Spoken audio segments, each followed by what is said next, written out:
Welcome to the Loan Repayment Strategies educational module on taking stock of your loan portfolio. This is one of the educational modules in a series that's been created for you by the law school to help you plan for and manage the repayment of your federal student loans. Federal student loans provide you with choice, flexibility, and safety in repayment. So it's very important that you're making informed decisions about how you plan for and manage the repayment of student loans. And part of making informed decisions is understanding what your portfolio of loans looks like. And in my opinion, you really do have a portfolio of loans. Most law students end up borrowing multiple loans. They don't have just one loan. And the loans you're borrowing may have different terms and conditions. So it's very important that you know all about your loans, particularly what loans you have, how much you owe, what the interest rates are, when they're going to end repayment, who you have to repay, what are the repayment plan options available to you. So this module is designed to help you understand what tools are available to gather that information. Because if you don't understand your loans, you're not going to be able to make informed decisions. And you want to make sure that you get all your financial ducks in a row. So to do that, what you need to do is to make sure you know at least the following information about each loan in your portfolio. You want to know what type of loan it is, what is the interest rate, and if interest has been accruing on the loan while you've been in school, which it likely has, when is that interest going to get capitalized or added to the principal balance and now start costing you interest as well? How much is owed? Who do you repay and how can you contact them? When is repayment going to begin or resume? What is the current status of each loan? And what repayment options are available in repaying the loan? And the best resource available for that is the NSLDS website that's available at nslds.ed.gov. Now, NSLDS stands for National Student Loan Data System. And this is a database that's been created by the Department of Education that provides you with a historical transcript of all the federal student aid you've ever received, both federal student loans and federal grants. Now, the federal grants don't have to be repaid, the federal loans do. And it's through NSLDS that you can gather most of the information you might need in order to understand and to take stock of your loan portfolio. And what you need to do to access that information is to go to the financial aid review option at nslds.ed.gov. The black arrow is pointing to where that option is on the homepage of nslds.ed.gov. Now, to access your information, once you've clicked on that link, you'll need to enter your FSA ID, that Federal Student Aid ID you created when you first filled out the FAFSA. That's your username and password. Then you'll select the financial aid review option to review a summary of your loans, and you can also look at the details of the loans from this system as well. Now, in NSLDS, the information that's included is as follows. On the summary screen, which will be the first screen you see, it'll give you the type and name of each loan, the application amount, the amount you applied for, the date the loan was initially processed, the amount that was disbursed, any canceled amount, the current principal balance, any accrued interest that's outstanding that has not yet been capitalized or added to the principal balance, and then at the bottom of those last two columns, the principal balance column and the accrued interest column, it'll give you totals. And your loans will be listed in reverse chronological order. So the loan at the top of the list will be the last loan you ever borrowed. The loan at the bottom of the list will be the first loan you ever borrowed, and it will include all of the loans you ever applied for, even if some of the loans have already been repaid or perhaps canceled. To the left-hand side of the name of each loan, there will be a little blue box with a number in chronological order, 1 through however many loans you have. If you click on that little blue box, then it will open up the details for that particular loan. And then the details, it will include the following information. The school you were attending at the time you borrowed the loan, the date repayment begins if it hasn't entered repayment, or the date repayment began if it already has entered repayment. The interest rate structure, is it fixed or variable, and the actual interest rate. It'll give you the status of the loan, and it'll actually give you a history of the statuses. The bottom status will be the original status, then from bottom to top, it will show you how the status of that loan has changed over time. The original status will be loan originated, then it'll likely say in grace period or deferred, then eventually it'll say in repayment. And finally, ultimately it will say paid in full. But you want to know what is the current status at any point in time, and in the middle section of the details, it'll give you that information. It'll tell you who the current lender is, who the current servicer is, and if it's a loan that had a guarantor, who the current guarantor is. In the case of direct loans, loans you borrow directly from the federal government, it'll only give you who the current ed servicer is, because the lender by default is the Department of Education, and there is no guarantor. And it'll give you the contact information for the servicer, both the phone number and their website address. And that's all information that's important to you. So here's what that summary screen looks like. And this is my summary screen. There is not a demonstration site, so I'm using my actual own loan records. Now, when I was in graduate school a long time ago, I had to borrow a few Stafford loans. They were borrowed through what was called the FFEL program, which stands for Federal Family Education Loan. That's where I borrowed these loans from a commercial lender. I happened to borrow them from a credit union.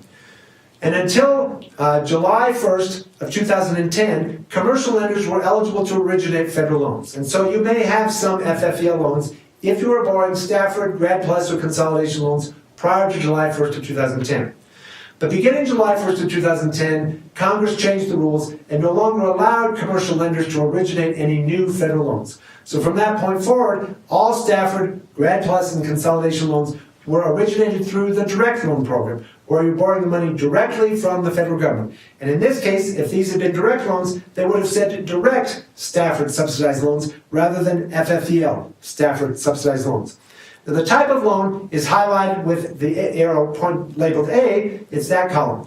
The amount owed is the sum of the outstanding principal and the accrued interest columns. And if you click on the little blue box numbers, 1, 2, or 3, then it opens up the details of the loans. And this is what you see in the details. A is pointing to where the date the loan entered or is scheduled to enter repayment would be located. B is pointing to the current status, and the top status line is going to be the current status. C is pointing to where the lender and servicer information is provided. So again, it's providing you with very useful information. Now, what is the difference between a FFEL and a direct loan? There could be FFEL subsidized, unsubsidized, plus, or consolidation loans, or there could be direct subsidized, unsubsidized, plus, or consolidation loans. The difference is who was the original lender. In the case of the FFEL program, the lender was a private institution. In the case of the direct program, the original lender, it was and always will be the U.S. Department of Education. In the case of FFEL loans, the lender could have sold the loans, and in fact, they could have sold them to the government. In the case of the direct loan programs, they won't be sold. In both cases, both with FFEL loans and with direct loans, the lender may be using a third party to service the loans. That's certainly true with the direct loan program. The important added feature you want to know is that direct loans are only the only federal loans that are eligible for the 10% income-driven repayment plans, the plans that are giving you the lowest monthly payment based upon your income. And direct loans are the only loans that are eligible for forgiveness through public service loan forgiveness. And so if you have FFEL loans, then you need to refinance or consolidate them in the direct loan program to make them eligible. So again, that's why one of the reasons you want to know what types of loans you have. Federal Perkins loans will also be listed on NSLDS, but the lender in the case of Perkins is always the school you're attending at the time you borrowed the loan. The school may use a third party to service the loans, but that information won't be available to you on NSLDS. It'll list the school as a servicer, and you'd have to contact the financial aid office at the school that's listed to find out who is servicing your Perkins loan. The repayment terms for Perkins are as follows. The grace period, or that transitional period after you graduate, is 9 months before the loan's under repayment. The interest rate is 5% fixed, but interest doesn't start accruing on a Perkins loan until it enters repayment. Before that, it's subsidized. The repayment term is 10 years. There is no repayment options here. The monthly payment is the greater of what it would take to get the debt paid off in 10 years, or $40 a month. And with Perkins, they're not eligible for public service loan forgiveness. They're not eligible for any of the payment plans your Stafford, Grad Plus, or consolidation loans would be eligible for, but you could consolidate or refinance them with a federal direct consolidation loan to make them eligible, and so you may want to consider doing that out at studentloans.gov. What if you have private loans? Well, they're not going to be available from information on NSLDS because they're not federal loans. You'll have to check your credit report. And the credit report is an important source of information about your debt, and you can get your credit report from each of the consumer reporting agencies, Equifax, Experian, and TransUnion, and you can do so actually for free by using the annualcreditreport.com website. Because the FACT Act of 2003 provided consumers with the right to get a free copy of their credit report once every 12 months, and the portal or the website that each of the 3 national bureaus has created so that you can do that is at annualcreditreport.com. So if you're not sure if you have private loans, or if you do but you're not sure what information you need about them, then again, check your credit report.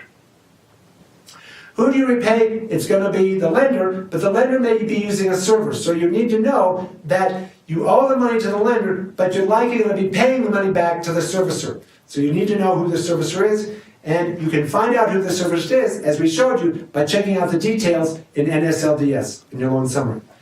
The loan servicers for direct loans right now are the organizations listed here.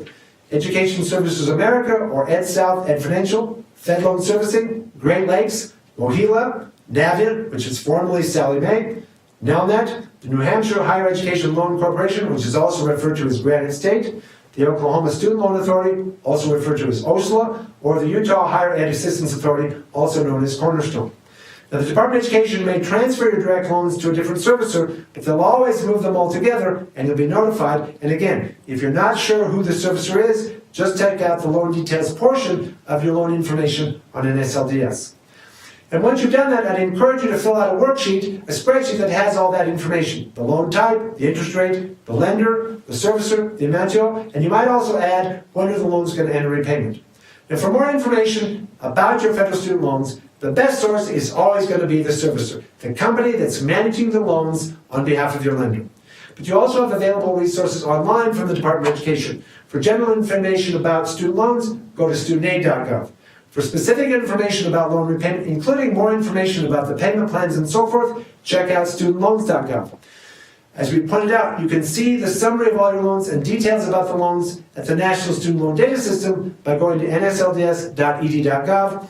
And to get your free copy of your credit report annually from one of the three bureaus, go to annualcreditreport.com. But you also can get more information by checking out the other loan repayment modules, so I encourage you to do that, because you want to make informed decisions. You want to be strategic as you're planning for and managing the repayment of federal student loans. You're going to have choices. You're going to have flexibility. There's safety inherent here. So you want to make sure that you're making informed decisions about how you approach the repayment. And in order to do that, you have to understand what your loans look like, what your portfolio of loans involves, and that's why you want to take stock of your loan portfolio. And NSLDS is the best tool that's currently available for you to do that. So I hope you'll do that. With that, I hope you found this information helpful. Good luck to you as you plan for and manage the repayment of your federal student loans.